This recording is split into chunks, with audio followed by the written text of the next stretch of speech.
Hello and welcome to Dancer Support Mission by Sabine for Shine Your Light. This is a new episode of Dancer to Dancer, Words of Wisdom.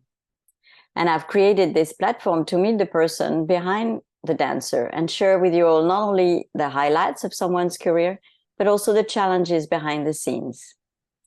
Truly, my wish is to bring healing into the dance world, dancing to heal, healing to dance, and one artist at a time, with one story at a time as well.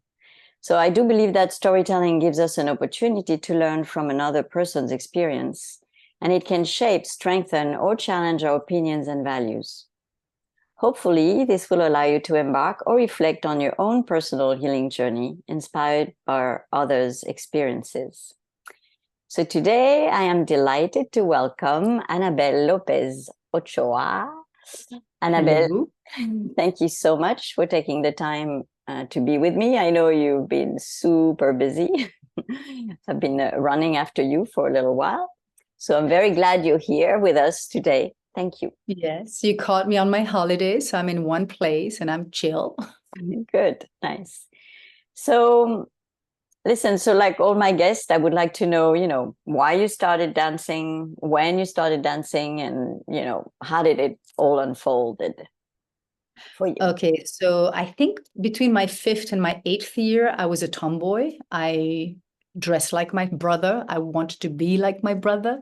And then one day my mother was fed up and she decided that I should go to ballet to become more feminine. I did go. I did not like it. It was a lot of very tiny exercise for each muscle of the body. I didn't understand the point of calling it even ballet when it didn't feel like ballet. Much later, I realized that actually that teacher was really good because she really put the base of what classical ballet needed.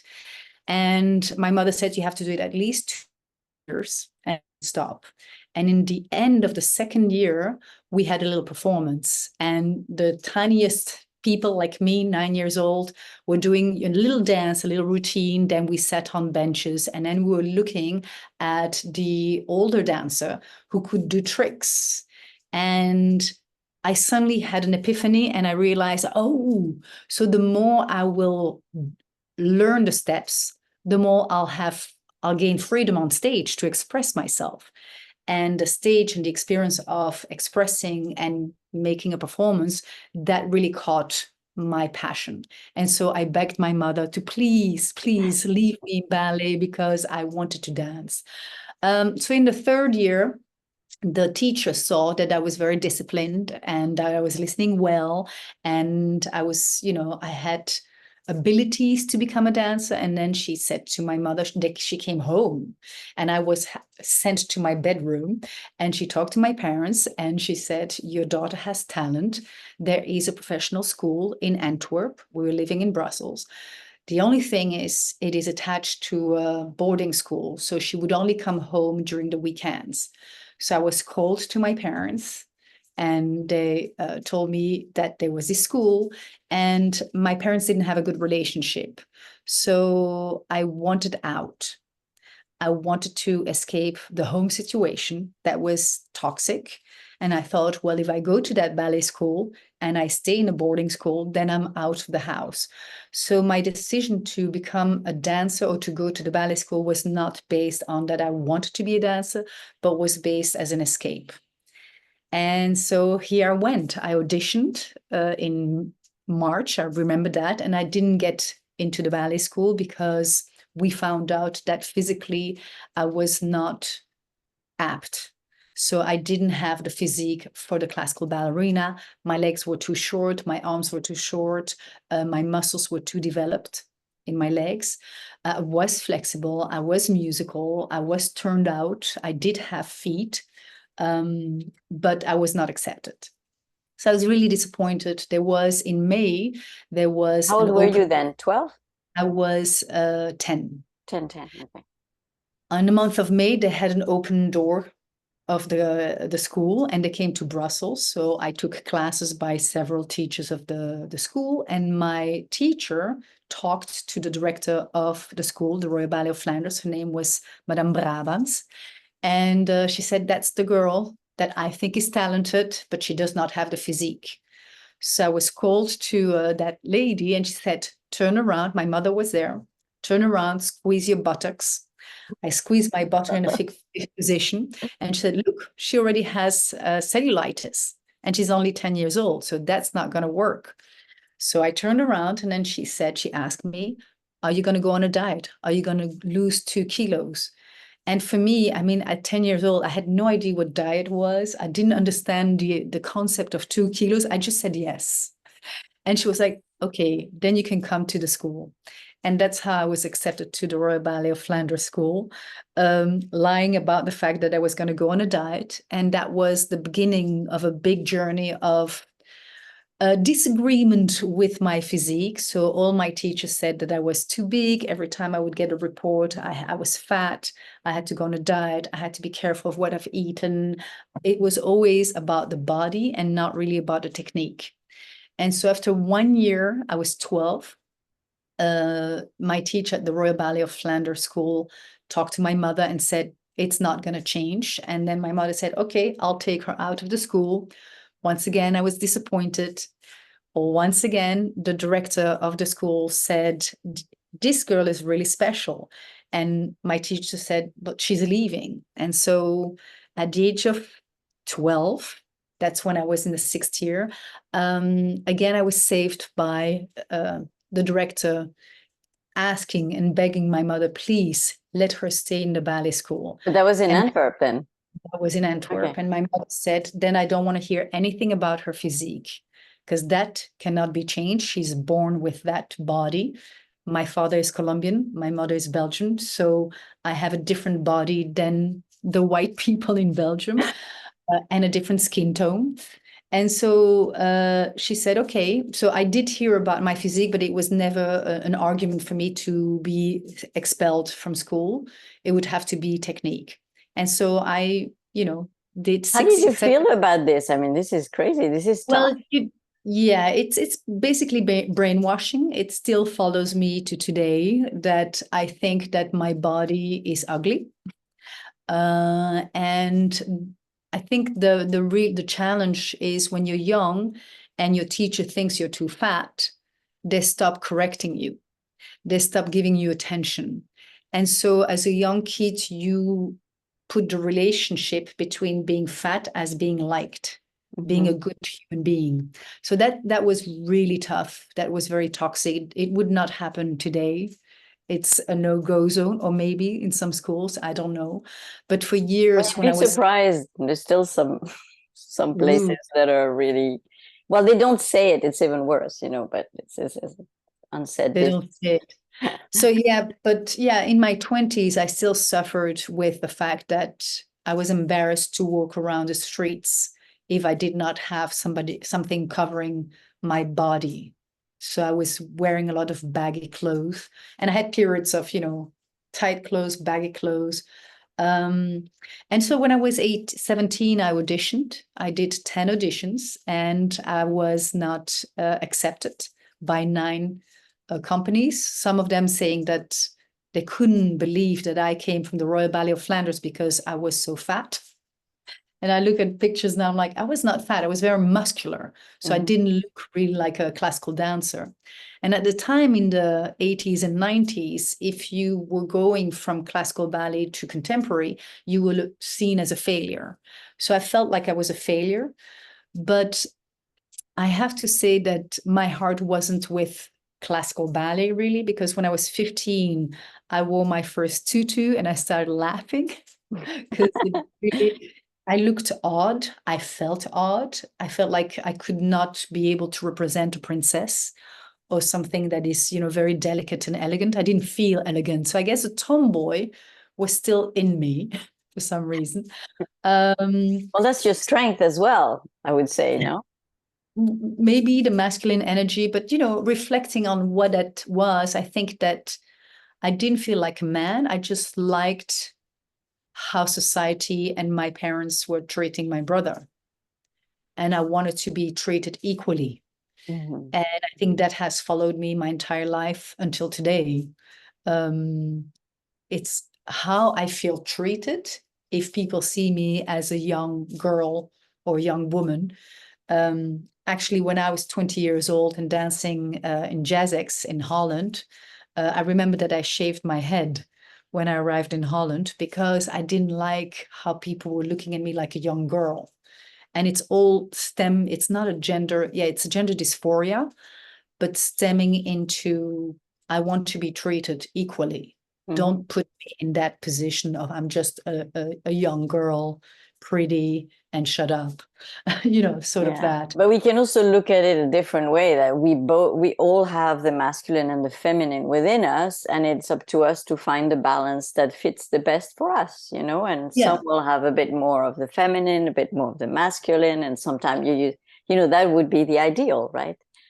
That would be the ideal, yes. And I guess with classical ballet, I think the feminine side was really called upon more than the masculine side. So I related more to contemporary, to jazz, to hip hop, to flamenco. That was more grounded, more earth. And I'm an earth sign. I'm a Taurus. Yeah. So I guess, yes, I could feel more that I can more my identity in that. And so when I was 17 years old, the last audition I did was for a tiny company of 5 dancers in the south of Germany called Bewegung Tanztheater. It doesn't exist anymore. So that's why you can't find any archive of the beginning of my career as a dancer. I stayed there for a year only in Ulm. It was very rooted in dance theater. And although I was theatrical, I needed to move. So after 1 year, I decided to move on. And I auditioned for 4 companies in the second year. And I got 2 possibilities. And one of the possibilities was Heidelberg. And in Heidelberg, we were already more dancers, 14 dancers, actually. It was also rooted in theater, but with more classical technique. I was the youngest. I was 19. Everybody was above 28. I was treated like a young person, and I did not like that. There was some unfairness in tone of the director choreographer towards me compared to somebody who was 5 years older. And I just found it unjust. So anyway, I wanted to dance more. And that same year, when I was 20, I saw a company called Jazz, and they passed by Frankfurt, which was very close to Heidelberg. And I fell in love with that company. I really could see myself between those 10 dancers. It was very diverse. We had like 3 Black people. We had Asian people, blonde. There were just like 3 blonde dancers from Holland. So it felt very much like the colors of Benetton. And me being Latina and always in a white environment, I felt like, oh, I could add something of me. And that's what I always say to young dancers now when they say, hey, where do you see that I should audition? I say you have to see not where somebody can give you a job, but in a place where you can give something. And so I auditioned for them. I was there. I remember my number. I was number 8. So I was there very early on a Sunday, and I stayed all the way until 6 o'clock, and they gave me the job. And that's when I moved. I was 20 years old, and I moved to the Netherlands. And I stayed there for 3.5 years. And then they shut down because the funding was not renewed, unfortunately. But I also felt after 4 years in this small company that I kind of knew they were not giving me artistically something that was a challenge. And so I joined Scapino Ballet, and for that company, I did not audition. So from being 18 and doing 10 auditions to 4 auditions to 1 audition to being invited to join a company, that's basically how my career was. And I think what happened is that when I was 18, I dressed like a student from the school. My hair was back. I had a black uniform. I felt like I presented myself in the best way, but I didn't present myself. Who you were. I just presented a good student that had all the technique, that was disciplined. And 5 years into my career, I had cut my hair. I would dress differently in ballet class. And I think that it was easier for a director to see, oh, we're hiring this person with that talent and that personality, just because of the way how I behaved. And it's the same exercises. It's just that I found a way how to dress myself in ballet that didn't look very classical, but that showed my my lines. And there was maybe less fear of looking differently. And more Also maturity, right? Because you danced already. It's a very different. I mean, it's when you come yeah, out of the school, you're like formatted. You're like, and you're trying your best to fit in. After a few years as a dancer, you know a bit better who you are as well. As a person. yeah. But now there is so much choices in how you dress. So if you have a darker skin, you will know that putting white or pink tights makes the pink look gray. And now you have skin color tights, so it makes your line look better and it fits, so I looked weird. I didn't look my best in a classical ballet garment. And Yeah. then when I auditioned, when I was in my 23, I had black short, knee-length tights that would go all the way up. Mm-hmm. So they made my leg look longer. So I knew how to dress my body to make it look longer. And obviously the way we trained in companies was different than in school. Mm-hmm. So so maybe I lengthened myself by the way I danced and by the way I trained. And I had more freedom in my upper body because it was more about not being correct, but expressing something when you dance, even in class. And I guess that really makes it's tiny difference, but it makes a difference when you audition. And I always say that to young people: don't go there to be perfect, because we know it doesn't exist. We know you're nervous. Be there to express something. What is it that you think of dancing, and how do you feel about the music the pianist is playing that day? These tiny things can help put the focus somewhere else in your dancing in class. And I think that's what I gained in the first 5 years of my career. And it might And have then helped also that you were not told you were too fat for the whole year. Maybe that's also. that also helped. I mean, I kept having an unhealthy relationship to my body. Not that I went into great, draconian diets that were really tough. I did find those pills that in Holland. I remember a friend of mine, Cedric Ignace, would also take them. He found them. They came from America, and they're not allowed anymore because they would speed up your heart rate and would lose weight. But they would work for like 1 or 2 months, and then they wouldn't have any effect anymore, except that you would see black in front of your eyes every time you would stand up. So I did those kind of things, but otherwise, I think that I remember I went one day to Ed Vuber, my director, and I said, I feel big. Do you think also I'm too fat? And he says, Annabelle, if you can jump, if you can turn, if you can roll on the floor and stand up and do the entire choreography I'm asking you, then you're not. The body and the weight is a problem if your muscle cannot carry it. Mm-hmm. If your jumps become lower because you're too heavy, then you should be doing something. Either jump better or have more cross training, or lose mass, mm-hmm. because it's too heavy for your strength. So I thought that was amazing. That really made a click. And I was 27. It is very unfortunate that, because I danced until I was 30, that it took me 10 years to hear that and to understand, like, well, if he's not happy, that's his problem. Mm-hmm. Because that's my body. And that's what I'm trying to, as a teacher, also say to dancers.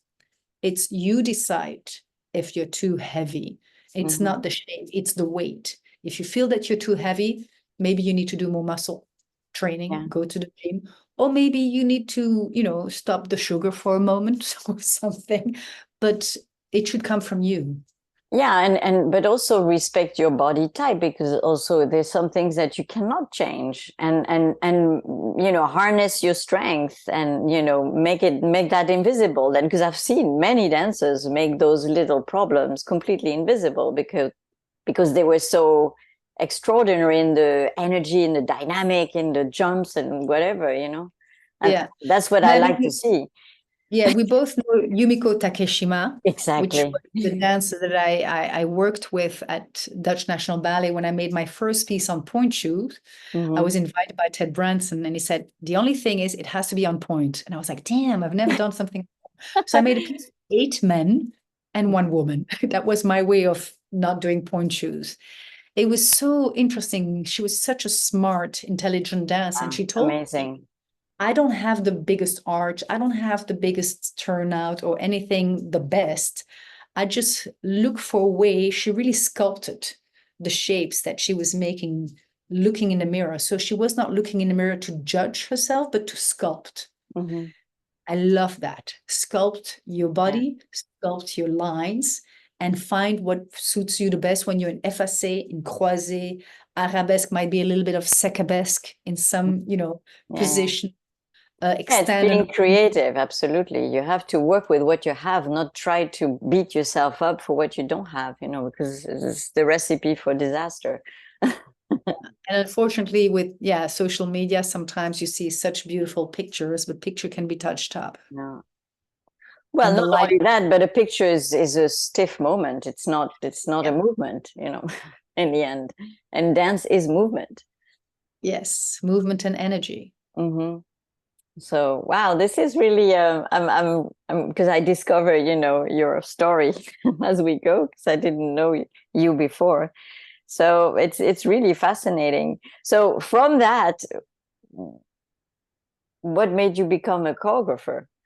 And not only a Uh, choreographer, but a super successful one, which is not easy, these days and age. yeah, the success, I have no um how to say influence on success, because success is dictated by others. But I discovered choreography when I was 11 years old.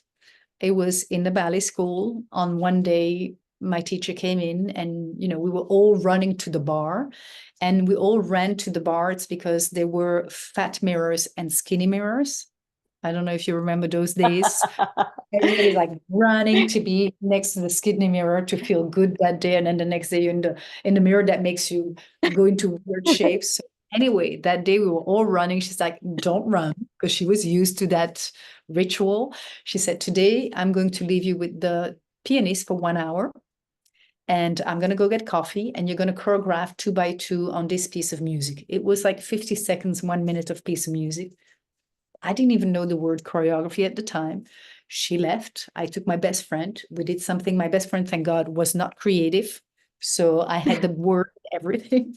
And what was so interesting after that hour, when we presented our choreography to each other, and you could see who was creative, you could see who was conventional, you could see who was afraid, you could see these 8 different interpretation of that one piece of music. And so even I thought that my piece wasn't the best, but it was a possibility. And that 1 hour felt like it was 5 minutes. It just time passed, time stopped. It was so much fun. And I remember saying to myself, if I could do that the rest of my life, I would be the happiest person on the planet. And do that was not become famous, but be in the studio with the dancers, Mhm. creating a new reality. That's for me what it is that I do.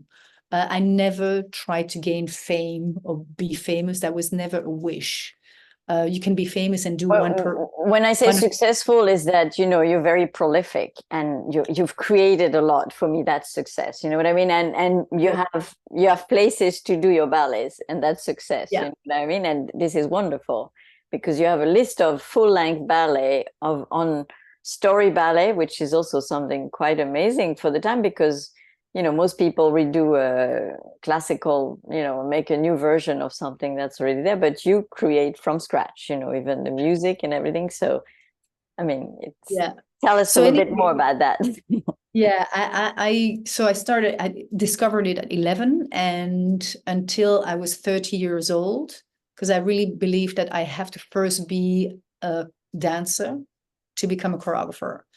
I think that the craft of choreography is not just having ideas, putting movement onto music. It is, how do you deal with human beings? How do you deal with a group? that is so difficult, and I'm still learning today, because every company and everybody in every culture, because I go into many countries, are different, and I have to adapt. And so my talent is that I adapt, I observe, and then I find a way to convey my ideas, but also to make somebody feel that they're free to express and to come up with their interpretations. So I give the frame, and now you have to help me embody it. Otherwise, it doesn't come to life. So I did that until I was 30. Any opportunity, workshops, I would enroll. Until I was 26, it was a second workshop at Scapino Ballet that I was doing, and it got canceled. It was every time in June. It got canceled because there was a tour to Italy. And so the director came to announce we have a tour to Italy, and everybody was cheering. And I was the only one saying, oh, damn. And he was like, but why are you not happy? And he was like, but my piece is almost finished. I made 9 minutes of my 10-minute piece, and now it's canceled and postponed to October. And so he thought it was really curious. And he said, well, I'll come next week, watch your piece. And that's how he observed and noticed that I was really passionate and very disciplined and organized to finish a piece, because he knew that all the other choreographers were finishing their piece 2 days before the show. And 1 month or 2 months in advance, I already had all my piece. So he liked what I did, and he invited me to make a piece. He commissioned me to make a work for the company. The one thing I was not allowed to do is I could not choose the dances I wanted. I had to choose the dances that were not in the other piece, which when you're a young choreographer, it's really, really hard. And so I made that piece, and we went into dress rehearsal. And the day before the premiere, I was called into the office of the director, and he says, I'm sorry to tell you, but I will cancel your piece. So my very first official piece, which I was paid, it was a 20-minute piece, was canceled the day before the premiere. It was a huge thing in the newspaper because people wanted to know, and everybody thought it was amazing that I came to the premiere. And I said, well, I feel more sorry for the dancers than for me. And I learned one of the biggest lessons of my choreographic career. He said, Annabelle, the piece wasn't good because you made a piece for dancers moving just like you. You did not make a piece for the dances I gave you. And yes, they were not maybe the dances that you would choose because you didn't relate to them. But you have to learn to make a work for the people you have in front of you. And until today, and that's why I work everywhere, because I adapt to who is in front of me. If you have contemporary dancer, if you have a tiny ballet company in Latin America where the level is really something else than the level of the Dutch National Ballet, I will not judge you.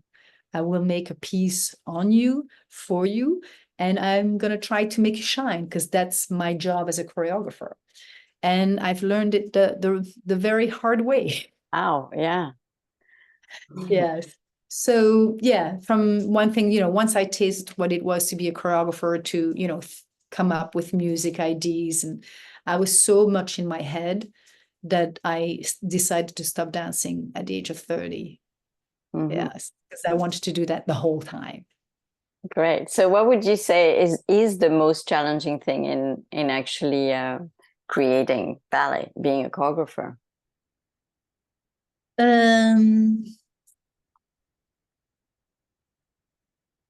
One is find a way how the dancers in front of you can convey your idea, because your idea looks amazing in your head.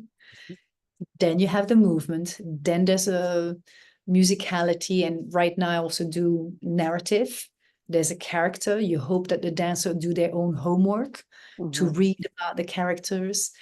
And then, sometimes I encounter dancers who want to please me and they want to dance as good as possible for me. And I'm like, no. Every time you go on stage, you have to create that character. For that, you need a certain freedom. I'm there to guide you in the darkness. If you go too far to the left, I'll bring you back and say, no, this is not Carmen you're doing. It's Frida. It's Latin, but it's different. no, this is a little too much, so that I'm there to guide them and not to impose too much. But dancers want to please. And it's great for my ego, it's great, but it's finding that balance where I give them the agency to make decisions on stage. And when I see that, it's the moment that I disappear as a choreographer. And when I start disappearing, that's when I start liking my ballet, when they look like someone else choreographed them, or when it looks like the dancers made up the steps. And it's magical. So that is one of the hardest thing. And the second hard is, you're so attached to every step of the way. The first day is a total chaos, and by the fifth time you do a duet, it starts to grow, and you're so happy, and you see the dancers are happy. And sometimes you can't find the distance to actually really look at what you've made and judge it for what it is. And like I say, kill your darlings, take things away because you're like, oh, they love that solo, but actually it doesn't serve the piece. And then you have to take it away. That is very hard emotionally to do it. And now that I'm an older choreographer, I found ways that I'm. Does that happen often? It always happens. You do a first run through and you're like, yeah, it's too much. I'm like Coco Chanel, look in the mirror and take one thing off. I like to simplify. So now I tell my dancers that I'm infamous to be a choreographer that still make changes on stage and the day of the show. Usually I simplify. So instead of running, chaîne, chaîne, grand, and you leave the stage, I'm like, just run off. Or don't do this. So I simplify things. But it is emotionally hard to tell a dancer, please don't do that, because they take it personal. And so I always warn them now, I'm looking at the piece and I want you all to shine, but the piece also needs to keep the tension and the attention of the audience. And so sometimes we have to give them less. And young choreographers, we have so many ideas, we put everything in it. And as I'm getting older, sometimes just one sentence, a silence. Less is more. Yes, it's all about balancing as opposed to put all your ideas in one piece. And you said earlier that working with people is difficult, right? On a daily basis. And in the studio, we know that we're in front of a mirror, we're confronting to our image, and we all have our own idea of what we look like or don't look like, or how we feel about each other. So how is it as a choreographer? Because, I know that being in front of many people, you feel everything that those people are feeling. And I know that if you're a choreographer, you're shaping it all. It must be really difficult. I cannot. Well, for me, the rule number one is that unlike actors, even if they have a small role, one sentence, two sentences, it's their moment. Yeah. Everybody will shut up so that we hear those two sentences, and that's the only thing you do in play. With dancers, when you're in the corps de ballet, some dancers are in the front of the corps, some dancers are in the back. It's amazing to have this group moving, this mass moving, but some dancers can feel completely transparent, like invisible. And it's up to me first to make everybody feel like they're needed and necessary. I need you and I see you. And so in the process, I try to give more attention to the people in the back. Or, when we're creating something and somebody in the back makes a mistake because they do the left arm with a head and I didn't ask that head, I say, let's watch that person in the back. And I say, actually, you know what? It's not my choreography, but I like it. And so I try to include everybody because, yes, I feel everybody's story. And sometimes it's sad and sometimes it's disturbing. It's a lot of noise because people don't feel invisible. They feel not taken, or, it reminds them of choreography they already did, or it's not interesting, or they would just want to do pirouettes, especially the guys, or, and sometimes it's not the technical aspect that's going to move an audience. So you have to manage and balance everything. And you can't. This I've learned from Marianne Saarstad. She was the director of the school in The Hague, and then she was the director of the company, NDT, for a moment. And I had done my very first ballet for the Dutch National Ballet. And she said, how did it go? And I was like, well, you know, this guy did. And she was like, stop right there. I mean, I said 2 sentences. She was like, first things first, you will never please everybody in your cast. So, yeah. I know that now, even though I'm still trying, Yeah. I know that not everybody will feel fulfilled. But as long as everybody feels seen, that's for me what I'm aiming for. And yes, you will be corps de ballet, you will only have one duet, and there's only one storytelling. So that person needs to be in all the scenes. So that's hard emotionally to balance and to keep in track that everybody feels seen and, you know, necessary. Yeah, but that's wonderful that this is in the back of your mind, at least. You know. So yeah, and it's wonderful that I've learned that from people in the world of dance who, without knowing, have taught me big lessons. Yeah. This little sentence, each time it's somebody saying one little sentence, and you're like, click.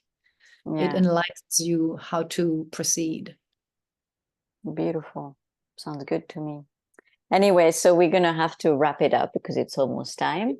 And I would like to ask you a last question. If you have one advice to give to a young dancer today that is starting his or her career, what would that be? I have a few advice. First, you need to know your strength and your weaknesses. You have to celebrate your strength and you have to embrace your weaknesses. Only then you can make a change. Because I see too many young dancers practicing what they're good at, not what they're not good at. And 2 is you have to overcome your fears. And there's one fear that I keep seeing is that young people think it's forever. And everything is ephemeral. So 3 auditions goes bad, the 4th could go well. Your turns didn't go well, but tomorrow is a different day. So it's overcome that fear and see it, acknowledge it. It's a fear that you're feeling. It's not your state of mind. It's a fear. If you take the fear away and how you perceive something, you change the situation and your state of mind. So it's acknowledging what is fear and what is really a problem. Well, that's beautiful because I completely agree with that. You know, and that's a big program because it can be a lifetime, you know, project basically. So, yes. Well, Annabelle, thank you so much for your time and for this beautiful sharing. I enjoyed it a lot. So thank you very much. And I wish you a beautiful holiday. Thank you very much. Goodbye, everyone. Bye.